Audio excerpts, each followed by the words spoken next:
ومولانا محمد اللهم صل على سيدنا ومولانا محمد وعلى آله وصحبه وبارك وسلم.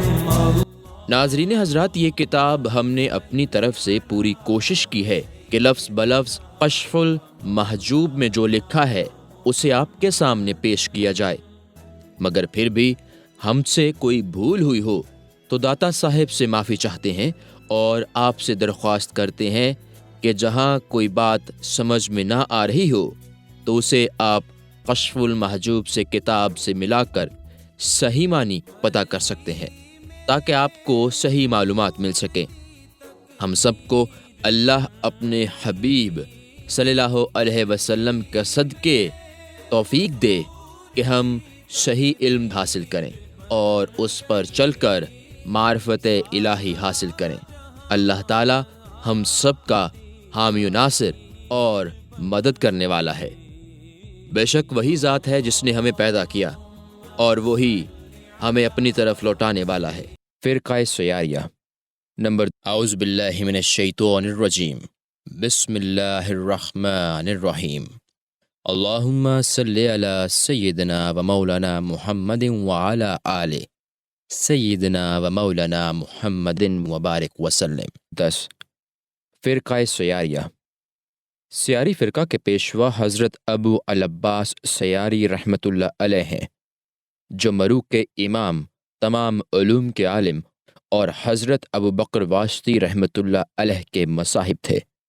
شہر نساء اور مرو میں ان کے مریدین بکثرت ہیں. تصوف کا کوئی مذہب اپنے حال پر باقی نہیں ہے، لیکن ان کا مسلک اب بھی اپنے حال پر باقی ہے، کیونکہ یہ دونوں اس مذہب کے رہنماؤں سے کبھی خالی نہ رہے.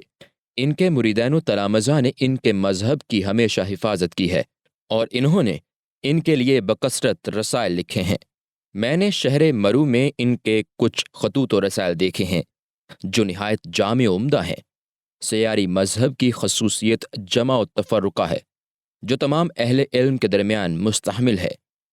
ہر گروہ نے اپنی مراد اور اپنی عبارتوں کے سمجھانے میں ان دونوں کلمات کا استعمال کیا ہے، لیکن ہر ایک کی وضاحت ایک دوسرے سے مختلف رہی ہے.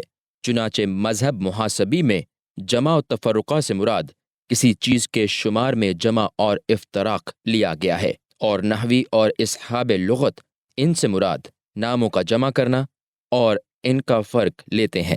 حضرات فقہا نے نص کا جمع کرنا اور ان کی صفات کو جدا کرنا یا نص کا جمع کرنا اور قیاس کو جدا کرنا مراد لیا ہے، اور اصول کلام والوں نے صفات ذات کا جمع اور صفات فعل کا تفرقہ مراد لیا ہے. لیکن مشائخ طریقت کے نزدیک ان میں سے کوئی مراد نہیں ہے، بلکہ ان کی مراد وہ ہے جسے ہم بیان کر رہے ہیں. جمع و تفرقہ. اللہ تعالیٰ نے ایک جگہ اپنی دعوت میں تمام مخلوق کو جمع کر کے فرمایا وَلُلَّهْ يَدْعُو إِلَى دَارِ السَّلَامِ. یونس آیت 25. اللہ تعالیٰ سلامتی کے گھر کی طرف بلاتا ہے. دوسری جگہ ہدایت حق میں انہیں تفرقہ کے ساتھ بیان کیا گیا ہے کہ وَيَهْدِي مَن يَشَاءُ إِلَى صِرَاطٍ مُسْتَقِيمٍ. البقرہ آیت 2-3. اللہ جسے چاہتا ہے صراط مستقیم کی ہدایت فرماتا ہے. دعوت میں تو اللہ تعالیٰ نے سب کو جمع کر کے پکارا اور اظہار مشیت میں ایک گروہ کو حکم سے خارج کر کے بیان کیا اور باقی کو حکم میں جمع کر دیا. گویا ایک گروہ کو تو مردود رسوا کر کے فرق کر دیا اور انہیں جدا کر دیا، اور کچھ کو توفیق دے کر مقبول بنایا اور کچھ کو ممانعت کے ذریعہ جمع کر کے نکالا. ایک گروہ کو عصمت دی اور ایک گروہ کو آفت کی طرف میلان دیا. لہٰذا اس معنی میں حقیقت و اسرار اور حق تعالیٰ کی معلوم و مراد میں لفظ جمع ہے اور امر و نہی کے اظہار میں لفظ تفرقہ ہے. چنانچہ حضرت ابراہیم علیہ السلام کو حکم دیا کہ اپنے فرزند حضرت اسماعیل علیہ السلام کو قربان کر دیں، حالانکہ مشیت الہی یہ تھی کہ ایسا نہ ہو. ابلیس کو حکم دیا کہ حضرت آدم علیہ السلام کو سجدہ کرے، اور مشیت الہی یہ تھی کہ وہ سجدہ نہ کرے. حضرت آدم علیہ السلام سے فرمایا کہ دانہ گندم نہ کھانا، مگر مشیت الہی یہ تھی کہ وہ کھائیں۔ اس قسم کی بکثرت مثالیں ملتی ہیں۔ جمع و تفرقہ کی تعریف۔ تصوف میں جمع و تفرقہ کی تعریف یہ ہے کہ جمع وہ ہے جو اپنے اوصاف کے ساتھ جمع ہو، اور تفرقہ وہ ہے جو اپنے افعال سے جدا ہو۔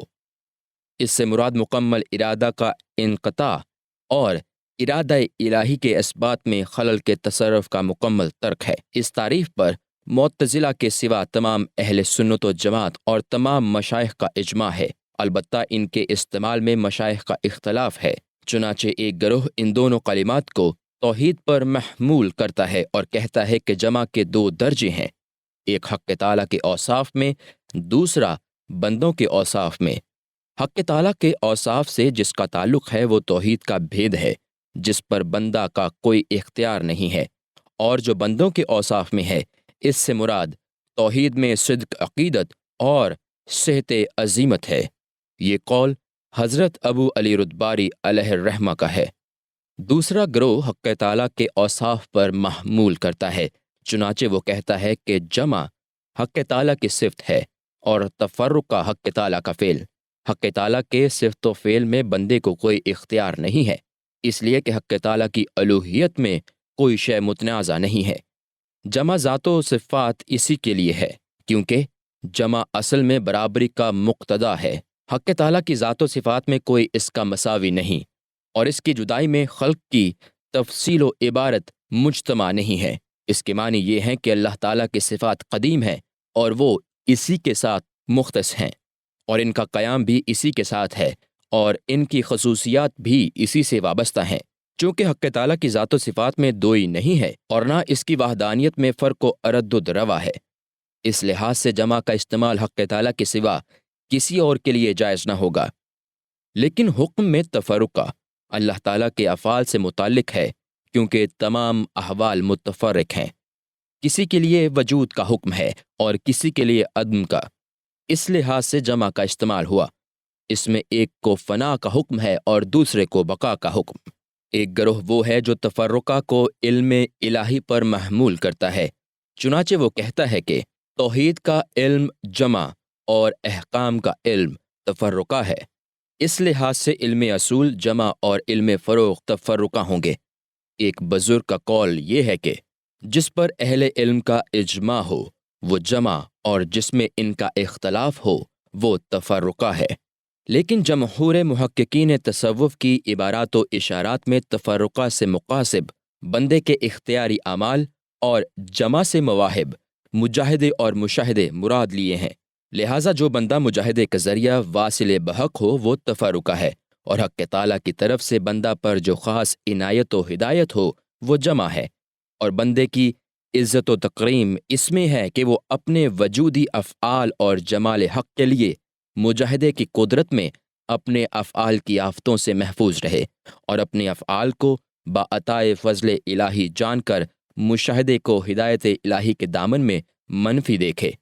لہٰذا ایسا بندہ اپنی ہر اقامت میں حق تعالیٰ کے ساتھ قائم ہو کر اس کا نائب اور اوصاف میں اس کا وکیل ہوگا، اور اس کے تمام افعال کی نسبت اسی کی طرف ہوگی، یہاں تک کہ وہ اپنے قصب کی نسبت سے محفوظ ہو جائے گا، جیسا کہ حق تعالیٰ نے حبیب صلی اللہ علیہ وسلم کے ذریعہ بواسطہ حضرت جبریل علیہ السلام حدیث قدسی میں فرمایا: لا یزال عبدی یتقرب الی النوافل حتی احببتہ فاذا احببتہ کنتم سمعا وبصرا ویدا ولسانا فبی یسمع وبی یصبر وبی ینطق وبی یبطش۔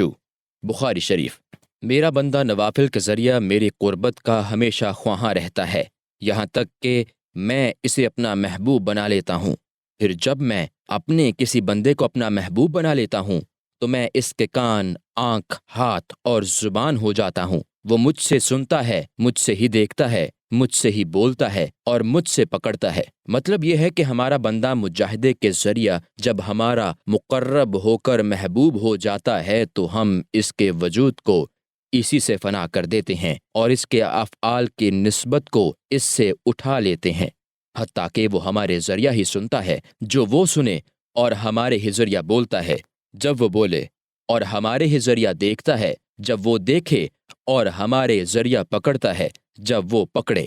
گویا وہ ہمارے ذکر میں ایسا مستغرق ہو جاتا ہے کہ وہ ذکر کا مغلوب بن جاتا ہے، اور اس کے ذکر میں اس کا قصب مفقود ہو جاتا ہے، اور ہمارا ذکر اس کے ذکر کا سلطان بن جاتا ہے، اور اسی کے ذکر سے آدمیت کی نسبت جدا ہو جاتی ہے۔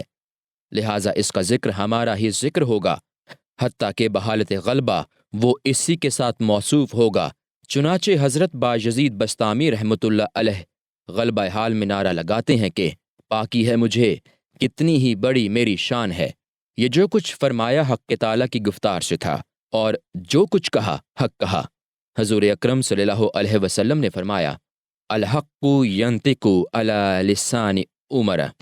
ابن ماجہ، حق تعالیٰ حضرت عمر کی زبان میں بولتا ہے۔ اس کی حقیقت اس طرح پر ہے کہ آدمیت پر جب حق تعالیٰ کا غلبہ کا ظہور ہوتا ہے تو اللہ تعالیٰ اسے اس کی ہستی سے نکال دیتا ہے، یہاں تک کہ اس کی تمام باتیں حق تعالیٰ ہی کی فرمودہ ہوتی ہیں۔ اس استحالہ کے باوجود کہ حق تعالیٰ کسی میں حلول نہیں کرتا اور نہ کسی مخلوق یا مصنوع میں ممتزج و متحد ہو جاتا ہے، اور نہ کسی چیز میں وہ پیوست ہوتا ہے۔ البتہ یہ جائز ہے کہ حق تعالیٰ کی محبت بندے کے دل پر غالب ہو جائے، اور اس کے غلبہ کی زیادتی میں اس کی عقل و طبع اس کی برداشت سے عاجز آ جائے، اور اس کا امر اس کے قصب سے ساکت ہو جائے۔ اس درجہ میں اس حالت کا نام جمع ہے۔ جس طرح کہ حضور اکرم صلی اللہ علیہ وسلم محبت الہی میں ایسے مستغرق و مغلوب تھے کہ جو فعل آپ سے رونما ہوتا، اللہ تعالیٰ اس فعل کی نسبت کو آپ سے دور فرماتا اور فرماتا کہ وہ فعل میرا تھا، آپ کا نہ تھا، ہر چند کہ اس فعل کا ظہور و صدور آپ سے ہوا۔ چنانچہ ارشاد حق ہے وَمَا رَمَيْتَ إِذَا رَمَيْتَ وَلَكِنَّ اللَّهَ رَمَى۔ الانفال 17۔ اے محبوب، وہ مشت خاک جو آپ نے دشمنوں پر پھینکی تھی وہ آپ نے نہیں بلکہ ہم نے پھینکی تھی۔ اسی قسم کا فعل جب حضرت داؤد علیہ السلام سے صادر ہوا تو حق تعالیٰ نے اس فعل کی نسبت ان کی طرف کرتے ہوئے فرمایا وَقَتَلَ داؤد جالوت۔ البقرہ 251۔ حضرت داؤد نے جالوت کو قتل کر دیا۔ یہ حالت تفرقہ کی تھی۔ اللہ تعالیٰ نے دونوں نبیوں کے افعال میں فرق و امتیاز رکھا، ایک کے فعل کی نسبت ان کی طرف ہی رکھی، اور یہ نسبت فعل محل آفت و حوادث ہے، اور دوسرے کے فعل کی نسبت اپنی طرف فرمائی۔ چونکہ اللہ تعالیٰ قدیم ہے لہٰذا اس کی طرف نسبت فعل آفت و حوادث سے پاک ہے۔ بنا بری اگر آدمی سے ایسا فعل سرزد ہو جو آدمی کے افعال کی جنس سے اور اس کے قبیل سے نہ ہو تو یقیناً اس کے فعل کا فاعل حق تعالیٰ ہے، اور اعجاز و کرامت سب کچھ اس کے ساتھ شامل ہے۔ لہٰذا تمام عادی افعال تفرقہ ہیں اور تمام ناقص عادت فعل جمع ہے، کیونکہ ایک رات میں قاب قوسین پہنچنا فعل عادی نہیں ہے، اور یہ بجز فعل الہی ممکن نہیں۔ اسی طرح غایت درجہ سچی اور درست بات کہنا فعل عادی نہیں، یہ بھی فعل الہی کے سوا ممکن نہیں، اور آگ سے نہ جلنا بھی فعل عادی نہیں، یہ بھی فعل الہی کے بغیر ممکن نہیں، اور غیبوبیت میں درست و صحیح بات کہنا بھی فعل عادی نہیں، یہ بھی اس کے فعل کے بغیر ممکن نہیں ہے۔ غرض کہ اللہ تعالیٰ نے انبیاء و اولیاء کو یہ معجزات و کرامات عطا فرما کر ان کے افعال کو اپنی طرف منسوب فرمایا، اور ان افعال کو اپنا ہی فعل بتایا، جبکہ محبوبوں کا فعل اس کا فعل قرار پایا تو ان کی بیعت خدا کی بیعت اور ان کی اطاعت خدا کی اطاعت ہوئی۔ چنانچہ حق تعالیٰ کا ارشاد ہے ان الذین یبایعونک انما یبایعون اللہ۔ الفتح 10۔ یقیناً جنہوں نے آپ کے ہاتھ پر بیعت کی انہوں نے اللہ سے بیعت کی۔ نیز فرمایا من یطیع الرسول فقد اطاع اللہ۔ النساء 80۔ جس نے رسول کی اطاعت کی بلا شبہ اس نے اللہ کی اطاعت کی۔ خلاصہ یہ کہ محبوبان خدا اولیاء اللہ اسرار الہی سے تو مجتمع اور معاملات و اظہار سے متفرق ہیں، یہاں تک کہ اجتماع کے ساتھ دوستی و محبت کے اسرار مستحکم ہیں، اور افتراق کے ساتھ بندگی کی اقامت کا اظہار صحیح و درست ہے۔ ایک بزرگ بحالت جمع فرماتے ہیں کہ میرا باطن متحقق ہوا تو میری زبان نے تیری مناجات کی، لہٰذا ہم کچھ معنی میں جمع اور کچھ معنی میں متفرق ہیں۔ اس شعر میں اجتماع اسرار کو جمع اور زبان کے مناجات کو تفرقہ کہا گیا ہے۔ اس کے بعد جمع و تفرقہ کا اپنے وجود میں نشانی بتائی اور اس قاعدہ کو اپنے پر محمول کیا۔ یہ بہت لطیف بات ہے۔ وباللہ التوفیق۔ جمع و تفرقہ کے معنی میں مشائخ کا اختلاف۔ اب اس جگہ ایک اختلاف کا بیان باقی ہے جو ہمارے اور مشائخ کے اس گروہ کے درمیان ہے، جو یہ کہتا ہے کہ جمع کا اظہار تفرقہ کی نفی ہے، اس لیے کہ یہ دونوں ضدیں ہیں، کیونکہ جب ہدایت کا غلبہ اور استیلا ہوتا ہے تو بندے سے قصب و مجاہدے کا اختیار جاتا رہتا ہے، اور یہ تعطیل محض ہے۔ اس کا جواب ہم یہ دیں گے کہ یہ بات خود تمہارے عقیدے ہی کے خلاف ہے، اس لیے کہ جب تک معاملہ کی قدرت اور قصب و مجاہدے کی طاقت موجود رہتی ہے، اس وقت تک بندے سے وہ ہرگز ساکت نہیں ہوتی۔ اس لیے جمع تفرقہ سے جدا نہیں ہے، جیسے آفتاب سے نور، جوہر سے عرض اور موصوف سے صفت جدا نہیں کی جا سکتی، اسی طرح ہدایت سے مجاہدہ اور شریعت سے طریقت و حقیقت اور طلب سے وجدان بھی جدا نہیں۔ البتہ یہ مجاہدہ کبھی مقدم ہوتا ہے اور کبھی مؤخر، لیکن مجاہدہ جہاں مقدم ہو اس پر مشقت زیادہ ہوتی ہے کیونکہ وہ غیبیت میں ہوتا ہے، اور مجاہدہ جہاں مؤخر ہو اس پر رنج و کلفت نہیں ہوتی کیونکہ وہ حضور میں ہوتا ہے، اور جو اعمال کے مشرب و مذہب کی نفی کرتا ہے وہ عین عمل کی نفی کرتا ہے۔ یہ بہت بڑی غلطی ہے۔ البتہ یہ جائز ہے کہ بندہ ایسے درجہ پر فائز ہو جائے جہاں اسے اپنے افعال معیوب نظر آنے لگیں، جبکہ وہ اپنے اوصاف محمودہ کو بھی عیب کی نظر میں ناقص دیکھتا ہے، تو لا محالہ وہ اوصاف قبیح مذمومہ کو تو بدرجہ اولا عیبدار دیکھے گا۔ میں نے یہ معنی اس لیے بیان کیے ہیں کہ میں نے ایک جاہل قوم کو اس غلطی میں آلودہ پایا ہے، چونکہ وہ بحالت بیگانگی ہیں، اس لیے کہتے ہیں کہ یافت کے لیے کسی ریاضت کی حاجت نہیں، اور ہمارے افعال و طاعات معیوب اور مجاہدات ناقص ہیں، اس لیے انہیں کرنے سے نہ کرنا بہتر ہے۔ میں ان سے کہتا ہوں کہ ہمارے افعال باتفاق فعل ہیں، اور ہمارے ہر قسم کے فعل محل علت اور منبع شر و آفت ہیں۔ بائیں ہمہ نہ کرنے کو بھی فعل ہی کہا جائے گا، جبکہ دونوں فعل ہی ہوئے، اور فعل محل علت ہوئے تو کس وجہ میں نہ کرنے کو کرنے سے بہتر جانتے ہو؟ یہ تو ظاہری بدنصیبی و نقصان اور واضح عیب ہے، لہٰذا یہ کفر و ایمان کے درمیان بہترین فرق ہے، کیونکہ مومن و کافر دونوں متفق ہیں کہ ان کے افعال محل علت ہیں، مگر مومن بحکم فرمان خدا کرنے کو نہ کرنے سے زیادہ بہتر جانتا ہے، اور کافر بحکم تعطیل نہ کرنے کو کرنے سے زیادہ بہتر سمجھتا ہے۔ لہٰذا جمع یہ ہے کہ آفت کو دیکھنے میں آفت تفرقہ اور حکم تفرقہ ساقط نہ ہو، اور تفرقہ یہ ہے کہ جمع کے حجاب میں تفرقہ کو جمع جانے۔ حضرت مزین کبیر اس معنی میں فرماتے ہیں کہ بندے کے لیے حق تعالیٰ کی خصوصیت جمع ہے، اور بندے کی بندگی اس کے لیے تفرقہ، یہ دونوں بندے سے جدا نہیں ہیں، اس لیے کہ خصوصیت کی علامت بندگی کی حفاظت ہے۔ معاملہ میں جب مدعی معاملہ کے ساتھ قائم نہ ہوگا تو وہ اپنے دعوے میں جھوٹا ہوگا، اور البتہ یہ جائز ہے کہ حکم الہی بجا لانے اور مجاہدے کا حق ادا کرنے میں جو تکلیف و مشقت ہوتی ہے اس کا بوجھ بندے پر نہ پڑے، لیکن یہ کسی طرح جائز نہیں ہے کہ عین جمع میں بغیر واضح عذر کے کوئی حکم شریعت یا مجاہدہ جو شریعت میں عام ہو بندے سے وہ عین حکم اٹھ جائے۔ اس مسئلہ کو کچھ وضاحت کے ساتھ بیان کرتا ہوں۔ واضح رہنا چاہیے کہ جمع کی دو قسمیں ہیں، ایک جمع سلامت اور دوسری جمع تکثیر۔ جمع سلامت یہ ہے کہ حق تعالیٰ بحالت غلبہ، قوت، وجد شدت اور شوق کو ظاہر فرما کر بندے کی حفاظت فرمائے، اور اپنا حکم ظاہر طور پر بندے پر جاری کر کے اسے بجا لانے میں اس کی نگہبانی کرے اور اسے مجاہدے سے آراستہ بنا دے۔ چنانچہ حضرت سہیل بن عبداللہ تستری، ابو حفظ حداد، ابو العباس سیاری مروری صاحب مذہب حاضہ، باجدید بستامی، ابو بکر شبلی، ابو الحسن حضرمی اور مشائخ کی ایک جماعت قدس سرہم ہمیشہ مغلوب الحال رہتے تھے۔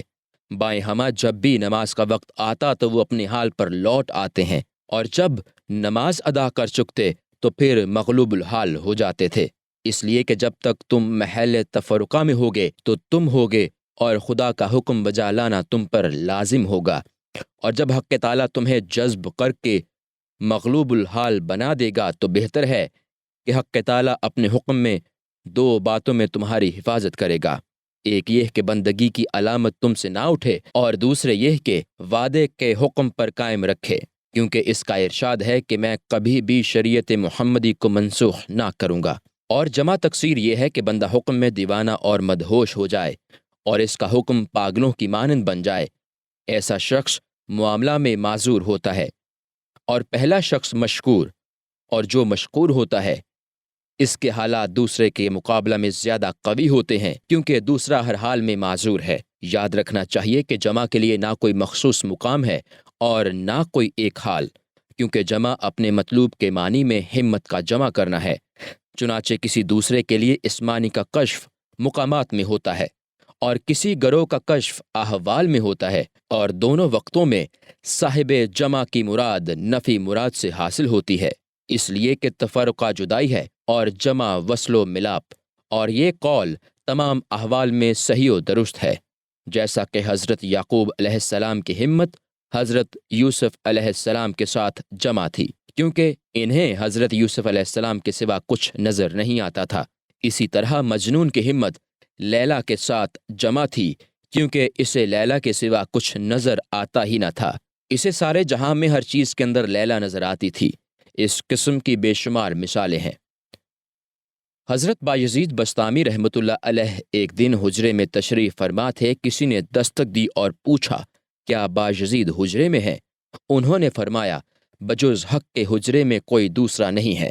ایک بزرگ فرماتے ہیں کہ ایک درویش مکہ مکرمہ آیا اور وہ 1 سال تک خانہ کعبہ کے روبرو اس طرح بیٹھا رہا کہ نہ اس نے کچھ کھایا نہ پیا، نہ سویا، نہ رفع حاجت کو کہیں گیا، اس کی تمام ہمتیں خانہ کعبہ کے مشاہدے ہی میں مجتمع رہیں۔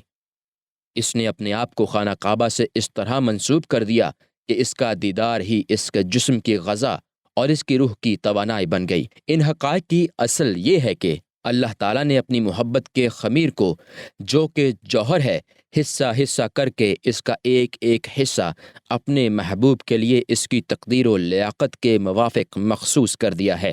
اس وقت اس سے انسانی جوش، طبعی لباس، مزاجی پردے اور روح کے حجاب اٹھ جاتے ہیں، یہاں تک کہ وہ جز و محبت جو اسے عطا ہوا ہے اپنی صفت پر اسے ڈھال لیتا ہے، اور وہ سرتپا محبت کا پیکر بن جاتا ہے۔ اس کی تمام حرکتیں اور مشاہدے اسی سے مربوط ہو جاتے ہیں۔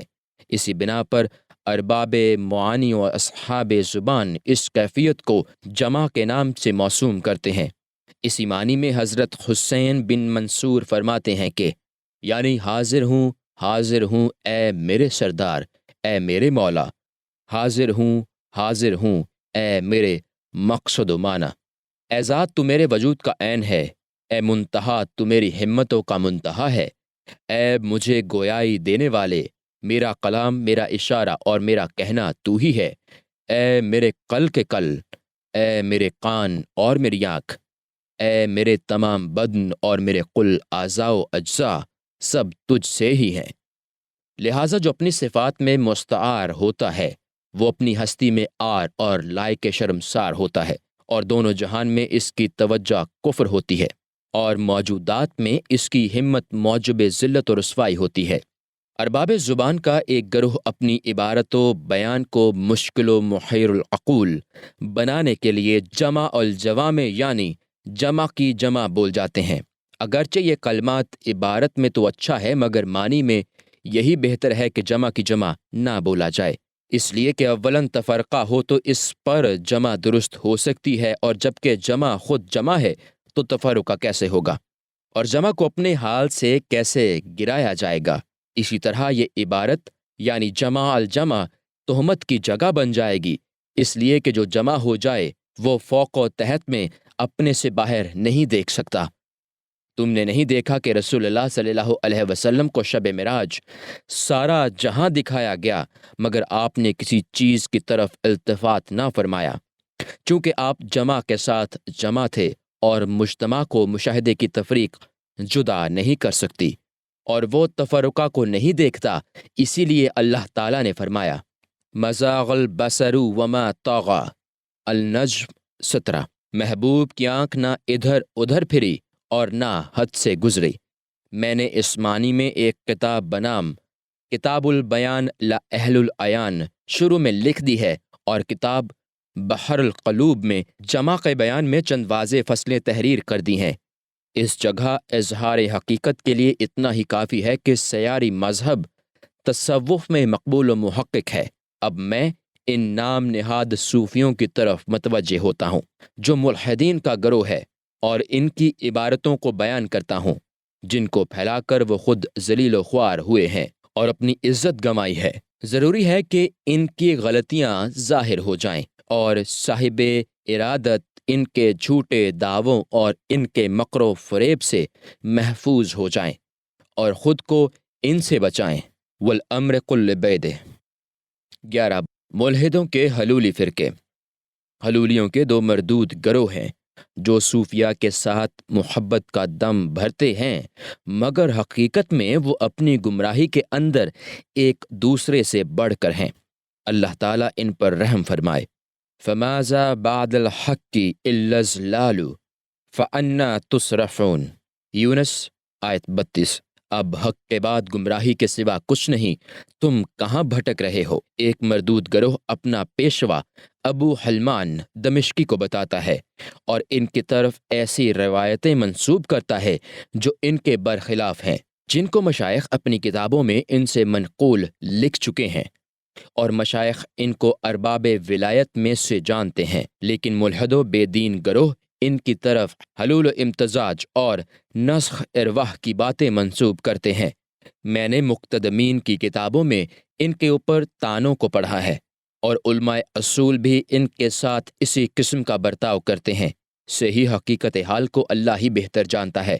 اور دوسرا مردود گروہ وہ ہے جو فارس کی طرف نسبت کرتا ہے اور دعویٰ کرتا ہے کہ یہ حضرت حسین بن منصور کا مذہب ہے، حالانکہ ان ملحدوں کے سوا حضرت حسین بن منصور کے اصحاب و تلامذہ میں سے کسی کا بھی یہ مذہب نہیں ہے۔ میں نے ابو جعفر سیدلانی کو دیکھا ہے جو 4000 لوگوں کے ساتھ عراق میں پھیلا ہوا ہے اور اپنے آپ کو حلاجی کہلاتا ہے۔